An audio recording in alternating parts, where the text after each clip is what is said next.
కోటబుద్ధుల స్థల పరిరక్షణ కమిటీ వేసుకోవడం జరిగింది. దీంట్లో అఖిలపక్షాలు ప్రజా సంఘాల నాయకులు కూడా వచ్చారు. దీనికి కన్వీనర్గా నేను అంటే చిన్న విశ్వనాథమును, అట్లాగే కో కన్వీనర్గా ఎండి ముజాహిద్, అట్లాగే శ్రీనివాస్ బాబు నవాబు గారిని, అట్లాగే ప్రతి పార్టీ నుంచి ప్రతి ప్రజా సంఘం నుంచి సలహాదారుగా తీసుకున్నాం.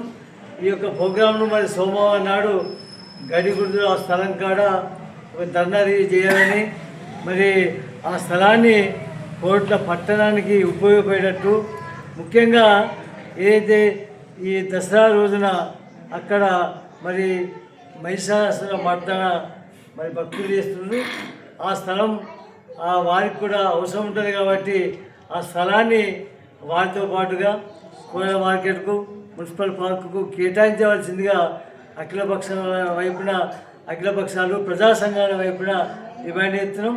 ఈ సోమవారం నిర్వహించే ధర్నాను కోట్ల 8/12/2025 సోమవారం నాడు జరిగే బంద్లో కుల సంఘాలు, ప్రజా సంఘాలు, అట్లాగే విధాన సంఘాలు, మహిళా సంఘాలు, ఈ యొక్క కోట్ల అభివృద్ధిని కాంక్షించే అభివృద్ధి కాముకులందరూ కూడా అక్కడ అటెండ్ అయ్యి ఆ యొక్క ధర్నాను విజయవంతం చేయవలసిందిగా కోరుతున్నాను.